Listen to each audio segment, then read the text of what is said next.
Assalamualaikum warahmatullahi wabarakatuh. Alhamdulillah, syukur Allah Subhanahu wa taala. Karena rahmatnya kita berada di sini. Selawat dan salam hariban baginda Rasulullah sallallahu alaihi wasallam. Sosok suri teladan buat kita semua. Insyaallah apabila kita mengikuti segala ajarannya, mengikuti sunnah-sunnahnya, mengikuti apa yang dikatakan, apa yang dia berbuat, insyaallah yang menjadi tujuan kita bersama yaitu surga jannatul naim dapat kita raih bersama. Permisa para pendengar Damasta dakwah Masjid Taqwa Muhammadiyah Serbelawan. Alhamdulillah kita pada kesempatan kali ini mendatangkan seorang narasumber yang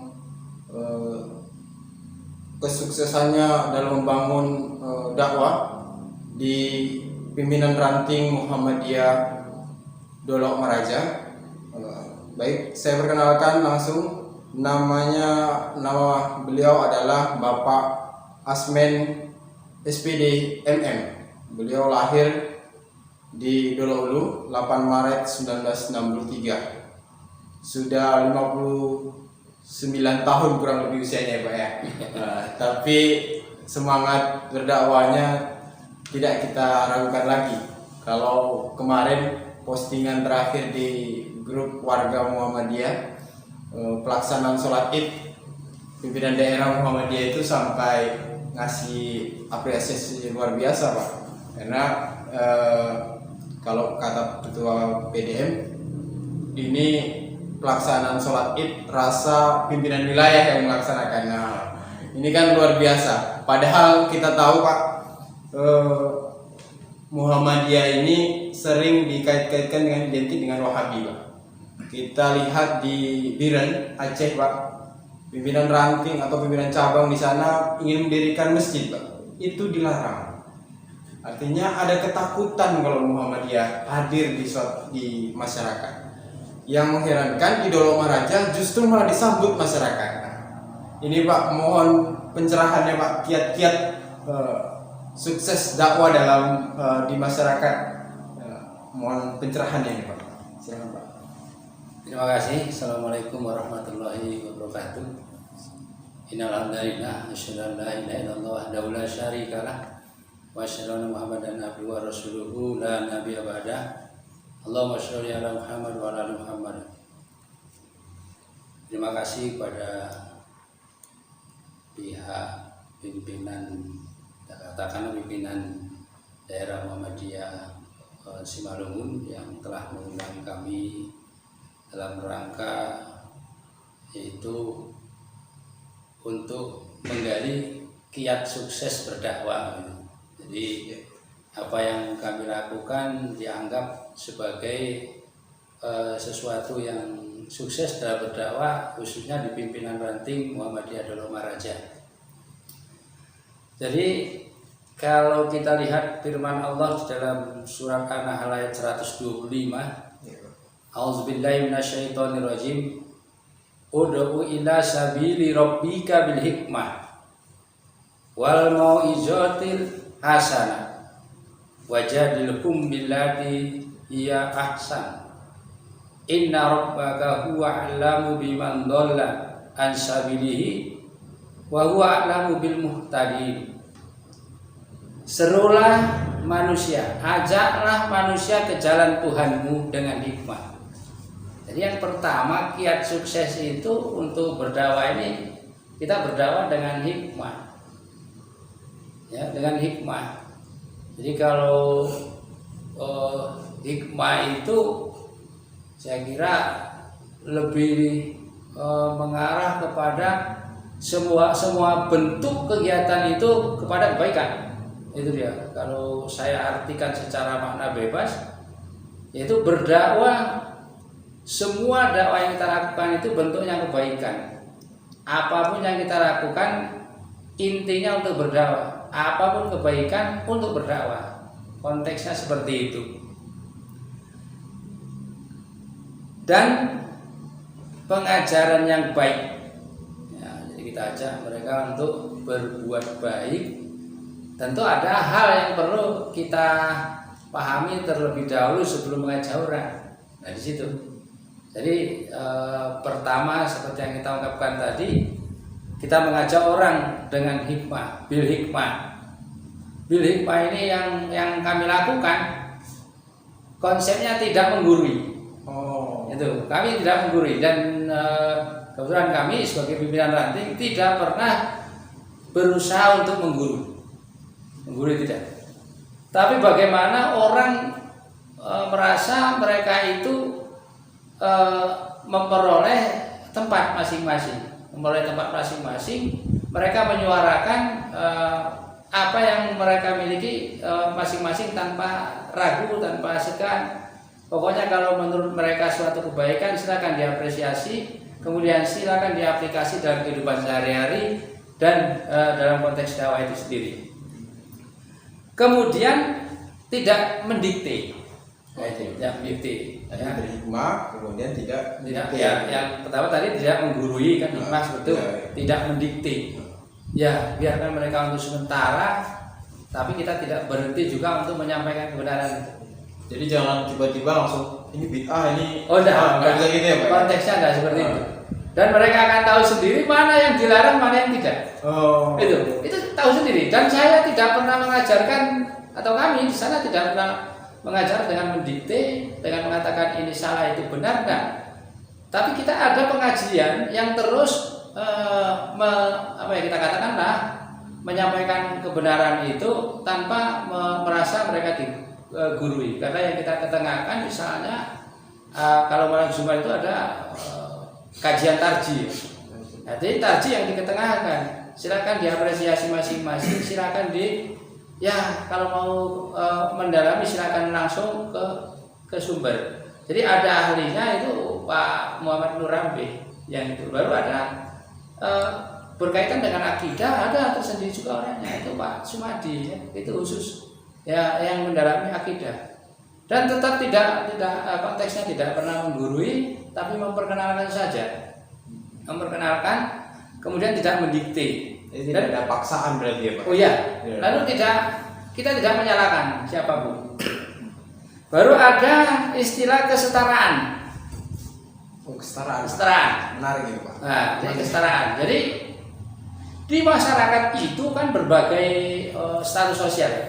Ada status sosial, kemudian juga dari sisi pendidikan. Ada mulai dari memang dia tingkat sarjana, ada pasca sarjana, kemudian ada yang tamat SMP, SMA, ada yang masih SD, bahkan ada yang tidak tamat SD. Bahkan pengurus Muhammadiyah, pimpinan ranting Muhammadiyah itu ada yang tidak tamat SD. Tidak tamat SD, betul. Tapi kalau kemampuannya melebihi, latar belakang pendidikan tidak mempengaruhi lah ya Pak. Tidak mempengaruhi, tapi kan dalam artian mereka terus kita katakanlah dengan mereka mengikuti pengajian seolah terbimbing begitu. Itu yang perlu kita dampingi. Ini kelemahan kita tidak mau mendampingi. Jadi kita harus ada pendampingan. Nggak bisa kalau tidak didampingi terus didampingi. Nah, itu baru keterbukaan kita juga. Kemudian tadi kesetaraan. Jadi semangat orang-orang ilmuwan bilang egalitarian gitu loh. Kita sama statusnya sama di hadapan Allah. Ya begitu. Nah, jadi terus kita masing-masing untuk belajar. Jadi kami banyak di sana, ada yang SMA seperti kita katakan, ada sarjana, ada sarjana banyak juga. Kita bisa bersatu. Yang dipimpin bahkan ada salah seorang itu ya memang dia tidak tamat SD, tapi dia memang mampu menjadi pimpinan kami. Artinya dia sebagai bendahara malah, ya, mengoleksi uang bisa. Nah itu. Kemudian agar kita sukses juga dalam berdakwah, kata Rasul, berbahasalah kamu seperti bahasa mereka. Oh. Ini berbahasalah kamu seperti bahasa mereka. Jadi membaur lagi ya. Membaur artinya kita pakai bahasa mereka, menyampaikan kebenaran tadi. Ya, kepada masyarakat itu bahasa mereka yang kita paham. Jadi jangan nanti kita sarjana, penyampaian kita seperti kepada mereka sarjana. Jadi kita pakai bahasa mereka itu mudah dipahami. yang mudah dipahami, dan seperti kita ungkapkan juga tidak kita katakan bid'ah dan sebagainya, tapi mereka tahu sendiri ini ada larangan dampaknya seperti ini. Oh ini seperti ini tidak boleh. Oh ini yang disebut bid'ah. Iya, kan mereka yang membuka sendiri. Jadi kita tidak perlu mengungkapkan itu sebagai bentuk apa kita katakan frontal, tapi mereka sendiri akan mengakui. Artinya mereka sendiri akan menemukan. Dan kesetaraan itulah ya yang membuat kita saling berhadapan itu dengan mesra, nggak ada pemisah di antara kita. Jadi ada kalau kami ya di sana ada belajar mengaji itu orang tua yang tidak bisa mengaji alif bata. Saya punya target dengan kawan-kawan, target Anda nanti 6 bulan bisa baca Al-Quran. Ternyata nggak sampai 6 bulan sudah baca Quran. Sekarang itu sudah punya cucu orangnya, sudah punya cucu, dan itu banyak. Artinya kehadiran Muhammadiyah di sana benar-benar dirasa lah ya Pak sama masyarakat, apa manfaatnya mulai dari baca Quran. Oh iya. Dan kita juga punya ya baca Quran. Setiap pagi ada belajar Al-Quran. Tiap pagi belajar Al-Quran, siapa saja boleh. Untuk orang tua dan sore. Siap maghrib ada, pagi ada. Kemudian kalau untuk anak-anak mulai hari Senin sampai hari Kamis. Itu rutin Pak. Rutin. Gurunya itu gratis tidak ada. Qurannya dikasih, kemudian gurunya kita bayar, tapi anak-anak gratis. Itu muridnya sekarang 59. Masya Allah. 59 orang. Itu terbagi lagi. Yang 28 itu tingkat Iqra 1 tingkat Iqra 1 14, tingkat Iqra 2 14, tingkat Al-Qur'an itu ada 22. Ya Al-Qur'an saya yang bayar, yang ngajar. Gurunya langsung saya. Itu tidak dibayar semua, tidak bayar, tapi gurunya kita bayar. Oh, gurunya malah kita bayar? Gurunya kita bayar, kecuali saya. Oh. Karena saya sudah dibayar pemerintah. Ya, saya kan dibayar pemerintah. Dalam artian saya kan pegawai negeri ya, saya dibayar pemerintah. Bersyukur Allah berikan saya kesempatan untuk menjadi pegawai negeri. Kemudian saya aplikasikan honor saya itu untuk mengajar gitu. Nah, kemudian kita malam Jumat juga ada pengajar rutin ya. Itu bahas. Satu minggu sekali Pak. Satu minggu sekali. Setiap malam Jumat.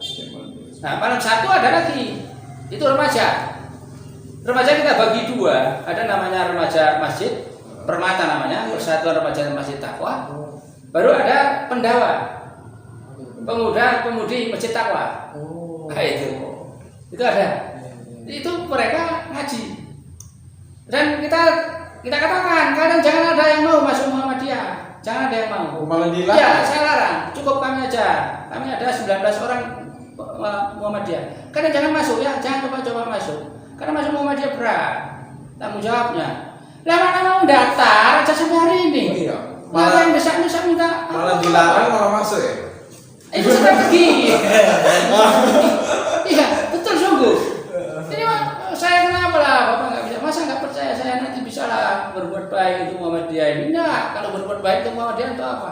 Saya nggak mau berbuat baik untuk Muhammadiyah. Saya berbuat baik untuk masyarakat. Saya katakan begitu. Oh ya Pak, pokoknya saya ikutkan lah, fotonya nanti saya kasih Pak.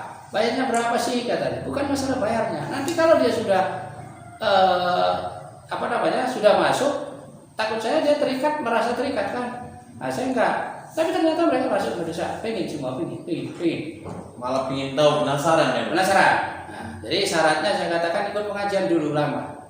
Ikut pengajian, maka mereka ikut pengajian. Ya pengajian, kemudian ikut kegiatan-kegiatan di sana. Kemudian ada juga pengajian tahsin Quran untuk orang tua. Untuk kaum bapak tahsin Quran itu malam Rabu. Kalau untuk kaum ibu hari Sabtu pagi. Nah, kalau ibu-ibu ada juga di sana. Kemudian ada senam pagi juga untuk kaum lansia. Itu konteks Jawa itu tadi. Baru kita siapkan juga di sana kolam renang untuk anak. Artinya dakwah ini nggak hanya cerita sunnah, cerita agama aja ya Pak ya. Cerita tadi ada senam pagi, ada kolam renang. Ini kan apa ya Pak? Menarik gitu ya, menarik. Ada kan begini ya, saya juga terinspirasi dari Turki ya. Para imam di Turki itu setiap hari mengumpulkan anak-anak itu untuk berbaris di masjid. Berbaris di masjid, kemudian bagi coklat. Untuk khusus untuk anak-anak dibagi coklat setiap 5 waktu. Tiap hari bagi coklat imamnya. Nah, jadi anak-anak kenal sama imamnya, ternyata imam itu bagus. Maka mereka kalau diminta, ayo kita sholat dulu, sholat. Itu yang kita mau perkenalkan sama orang-orang. Jadi anak-anak ribut, ini lumrah. Tapi kalau orang tua ribut nggak lumrah. Makanya anak-anak ribut kami paling tolong diam, sudah. Tidak ada pengusiran, tidak boleh diusir di masjid. Namanya juga anak-anak. Jadi seperti konteksnya. Ini yang lupa gitu, yang lupa. Nah, itu. Kita tadi kemudian berbahasa dengan bahasa mereka. Bahasa yang mereka pahami itu bahasa apa? Bahasanya bahasa sederhana. Maaf, ya saya akan katakan saya kan sudah ya tuh bahasa sarjana. Tapi saya tidak pernah pakai bahasa yang tinggi. Kalau saya pakai bahasa yang tinggi mana kenal orang? Ya saya pakai bahasa biasa. Lalu kalau kita dengan orang, ya kita saya bisa bahasa Jawa, bisa juga bahasa Toba sedikit, ya kan? Karena saya lama di Bali G ya. Iya. Jadi saya bisa komunikasi ya, dengan teman pakai bahasa Toba sedikit, bahasa Jawa, bahasa halus bisa saya, jadi orang tua bisa. Mereka agak sedikit tertarik dengan penyampaian kita, itu konteksnya. Yang kita tidak pahami sekarang, kebanyakan ya kita katakanlah para saudara-saudara kita yang berdakwah ini, khususnya kita yang di Muhammadiyah ini langsung kita menyerbu bid'ah. Nah, kalau begitu susah. Kan kita mengajari orang mengenal bid'ah itu ya dengan cara merangkul mereka. Itu dan tidak perlu kita tunjukkan itu bid'ah, nanti mereka akan tahu sendiri. Itu betul, sungguh. Kami sudah lakukan itu. Kemudian keteladanan. Ini itu. Rasul itu kan itu dia menyampaikan sesuatu itu kan dia dulu dan dia menjadi teladan. Dia buat dulu. Iya dia buat, dia teladannya, dia contohnya. Itu. Jadi kita teladan gitu. Maaf, saya dijadikan rujukan seolah.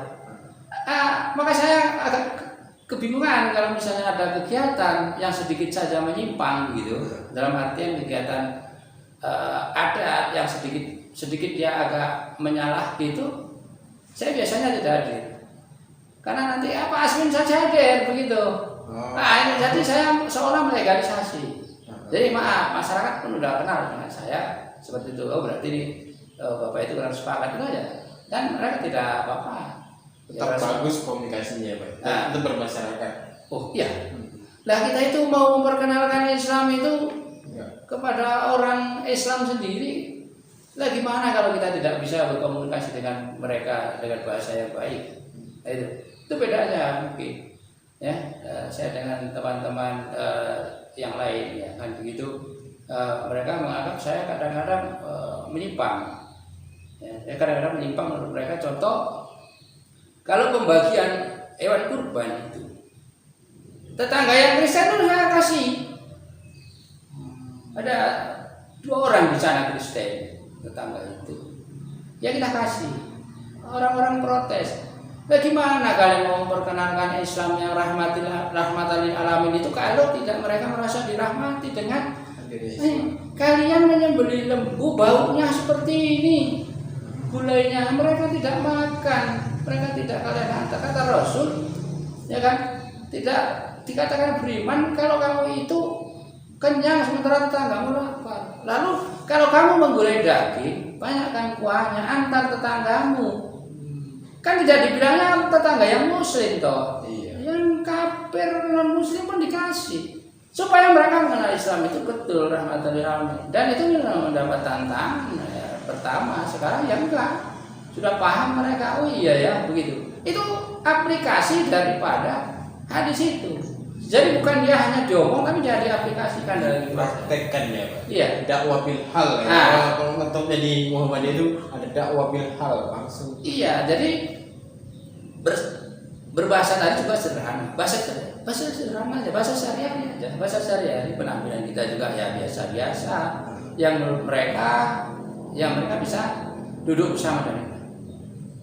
Tidak boleh eksklusif. Nah gitu ya. Iya. Tidak boleh. Ini kesannya yang terjadi memang ketika itu eksklusif mereka malah menjauh ya Pak ya. Oh iya. Makanya kalau ada tamu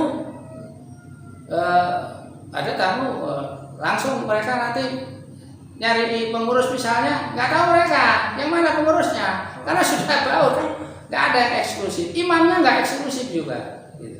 Kita buat imam nggak eksklusif. Itu. Jadi gitu dia, nggak tahu mana yang imam. Ketika duduk, tapi ketika sudah iqomah, tahu oh ini belum. Yang tadi sama saya ngobrol kan begitu orang itu. Iya. Itu konteks yang ini terlupakan kita. Kita selalu pengen eksklusif. Pokoknya lain dari yang lain, nggak boleh. Pokoknya lain dari yang lain nggak boleh. Nah itu. Jadi keteladanan itu penting. Baru disiplin. Rasul itu mengajarkan disiplin. Allah itu yang Maha Pencipta, dia disembah saja, ada aturan mainnya. Mana ada sholat subuh itu jam 8. Sholat subuh itu 2 rakaat, jangan ditambah, tidak boleh. Aku pengen 10 rakaat ya Allah, tidak boleh. Kan itu harus disiplin. Lalu kenapa kita muslim nggak disiplin? Kalau saya disiplin, ya saya ajarkan pada anak-anak disiplin juga. Ngaji apa semua disiplin. Tengah 3 masuk, tidak ada main-main lagi, begitu disiplin. Ketika sholat tidak ada ribut, ketika tidak sholat silakan. Nah, itu ada yang lari sana lari sini, saya biarkan, ya ada. Hanya kita kasih tahu hati-hati, ya seperti ini di depan orang tua seperti ini dan seterusnya. Nggak kaku juga, tapi juga nggak lepas dia. Ya kita ajari mereka berbahasa santun. Contoh mereka mandi, kita ajarkan kan ada kolam renang yang kita buat. Mandi itu yang benar itu menutup aurat. Kita ajari mereka dan tidak boleh berkata kotor di situ. Ya, bukan karena masjid berkata kotor, enggak. Tapi kita bimbing dia dekat masjid supaya mereka tidak berkata kotor. Sama dengan remajanya juga kita buat poli. Pelatih poli itu dari Medan. Oh, Masya Allah. Ya, dari Angkatan Darat. Sungguh. Ada Angkatan Darat, sangat lagi aktif. Nah, dia sebulan sekali datang, nanti di sana ada asisten pelatih, nggak main-main. Itu dakwanya. Nah, kita siapkan juga bola voli, bola takraw, bukan takraw apa namanya itu, futsal ya, futsal, baru badminton, pingpong atau tenis meja. Ya, catur sudah kita siapkan, tapi karena ada pro kontra. Catur itu kan ada pro kontra, ada katanya haram, ada katanya enggak kan. Ya sudah, saya simpan sampai sekarang. Itu. Jadi, baru kita siapkan juga kolam untuk pemancingan ikan. Bagi yang hobi, sekarang bisa. Bagi yang hobi memancing di sana, supaya mereka tidak liar, di belakang masjid, ya jarak sekitar 20 meter kita buatkan kolam pancing. Dia bukan sistem apa, tapi sistem kilo. Lalu Bapak memancing misalnya dapat 2 kilo, sekarang harganya 23 ya. Jadi 1 kilo 23.000 Bapak bayar. Kalau Bapak nggak dapat ya sudah nggak usah bayar. Kita jual ikan tapi dengan cara memancing. Begitu dia. Ya. Ternyata mereka jujur. Nah, kan yang menjaga ini kebetulan ada orang yang khusus menjaga, kadang nggak di situ. Ya mereka mancing sendiri, dia timbang sendiri, bayarnya nanti belakangan. Kita melatih mereka itu untuk jujur. Jujur anak itu. Kalau ada kantin kejujuran, ini kolam kejujuran iya, ya Pak? bisa ditengok, bisa. Sekarang lagi ada yang mancing di sana. Iya, sungguh. Kita sudah siapkan semua. Iya, baru ada rumah tahfiz. Rumah tahfiz ya, mungkin ada bulan depan ini sudah aktif. Tapi murid tahfiz sudah ada. Rumahnya yang belum ada, sekarang sudah disiapkan. Jadi di bulan depan ini sudah bisa kita masuk ke situ. Sudah siap, tinggal melantai. Ya, selanjutnya adalah ikhlas. Ikhlas ya, Pak. Ini ikhlas ini berat ya. Ya, saya juga nggak ikhlas hari ini, ya Pak. Hari ini saya nggak ikhlas. Kenapa? Ikhlas itu tidak boleh disebut. Oh saya ikhlas. Oh ini hari ini ikhlas ini saya sebut. Padahal saya ngomong ini kan nanti saya nggak ikhlas. Supaya orang tahu kan nggak boleh sudah. Itu. Kalau ada orang menyatakan saya ikhlas, itu hakikatnya nggak ikhlas. Yang ikhlas itu tidak boleh disebut, ya diam-diam saja. Nah, kalau bapak bilang aku ikhlas loh sebetulnya, nggak ikhlas itu, yakin? Ikhlas. Ikhlas itu apa sih? Gitu. Ikhlas itu apa sih? Ya sudah, yang sudah gitu aja lah. Makanya bahasanya, makanya saya pakai bahasa sehari-hari aja. Kalau saya pakai bahasa agama nanti repot, orang itu nggak ngerti kan. Ikhlas pak begini, ikhlas tuh begini, makin repot. Ikhlas itu kalau yang sudah, nggak usah diingat. Apapun yang terjadi, baik itu kejadian maupun pemberian, ya sudah, nggak usah diingat lagi. Itu ikhlas. Begitu aja saya bilang. Paham mereka. Daripada kita berbahasa payah, tapi mereka tidak paham. Kemudian masjid itu menjadi solusi bagi masyarakat. Jadi solusi. Jadi solusi. Itu. Jangan masjid bawa masalah. Ini menarik nih, masjid jadi solusi. Jadi solusi. Solusi yang gimana nih, Pak? Maaf, kan ada juga solusi ekonomi misalnya. Oh, iya. Nah, kalau solusi ekonomi kami hanya bisa meminjami uang dari uang masjid misalnya untuk beberapa hari. Oh. Tapi kalau solusi misalnya yang lain berupa nasihat, ada perkelahian antara suami istri, kita biasa dipanggil juga untuk memberikan solusi, gimana caranya gitu. Ya itu aja solusi. Ada juga orang yang frustasi karena sakit lama, ya kita sering dipanggil gimana ya Pak. Ya jadi kita juga memang memberikan kalau ada orang sakit kita jenguk. Di sana ada juga. Ada program gitu ya Pak? Ada program juga. Ya kita jenguk orang sakit, siapapun dia. Nggak mesti ada KTA atau enggak? Ada urusannya makanya. Makanya saya katakan kalian ini resmi ketika Idul Fitri. Semalam ini kan ada 700 orang yang hadir. Bapak-bapak, ibu-ibu tidak usah takut dengan Muhammadiyah. Muhammadiyah itu nggak ada apa-apanya. Dia bilang, kalian jangan ada yang masuk Muhammadiyah, jangan ada yang mau masuk Muhammadiyah ya. Cukup kami saja. Karena ngurus yang banyak nanti payah. Biar saya ngurus yang sedikit ini sambil ngurus masyarakat. Yang penting bagi kami bukan Muhammadiyahnya, Islamnya itu. Bagaimana mereka melaksanakan Islam itu sesuai sunnah. Untuk apa dia punya kartu Muhammadiyah tapi aplikasi kehidupan sehari-harinya tidak Muhammadiyah. Lebih bagus mereka itu ya ikut kita ya semua hal-hal ikut kita tapi mereka ya lepas. Itu nggak ada mereka tergantung kepada kita tapi mereka memang cari kita gitu dia. Ini salah satu strategi berarti ya Pak ya? Bukan cuma sukses benar, Pak. Sukses memakmurkan masjid ini, Pak. Oh iya, konteksnya itu. Lalu kan tadi, ya ini kan kalau misalnya saya teringat waktu saya kecil dulu. Kalau saya kecil saya manjat jambu sama bapak saya disuruh turun payah. Turun nanti jatuh payah. Tapi bapak saya kalau sudah saya manjat jambu di depan rumah itu, terus naik, turun saya. Iya kan Pak? Iya. Naik terus gitu. Langsung merasa kita turun. Ini begini, jangan masuk Muhammadiyah. Nah, malah ribut, malah mau masuk semuanya. Bingung saya jadinya kan. Itu filosofinya Pak. Jangan kalian masuk Muhammadiyah. Muhammadiyah itu bebannya berat. Kalian nanti dimintai pertanggungjawaban di hadapan Tuhan apa yang sudah kalian lakukan. Sudah apa ikut aja. Nah, ini sudah ada yang mau daftar, saya tahan. Nggak usah masuk. Bapak ikut tadi mau datang, jangan dulu. Nah, nanti kalau sudah mengerti Muhammadiyah paham baru masuk ya bilang.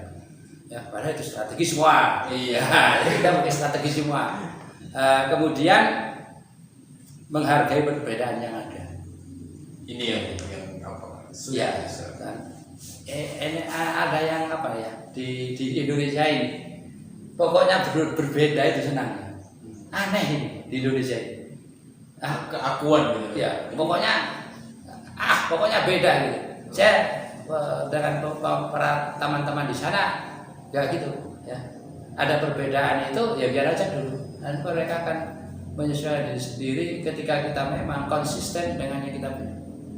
Kita konsisten dengan yang sudah kita Kalau mau masuk ikut sama kami ini konsepnya sudah. Apa yang kita terlalu repot.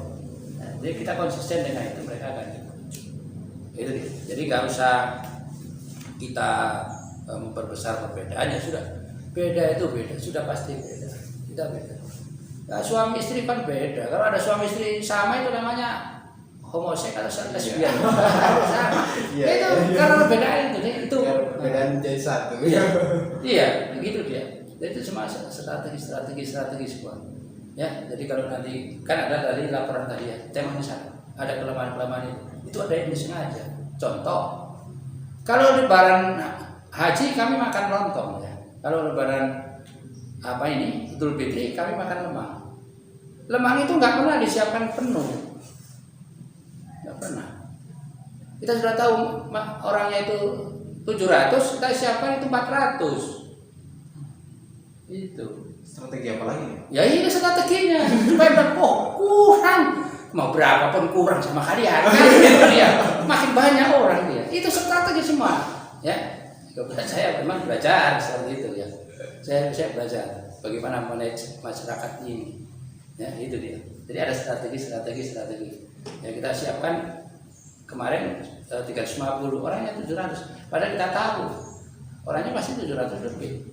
Tapi kita siapkan 350 supaya kesannya itu memang banyak orangnya. Lalu banyak terus orang tak tahu. Bagian doa juga berarti Pak. Doa supaya strategi.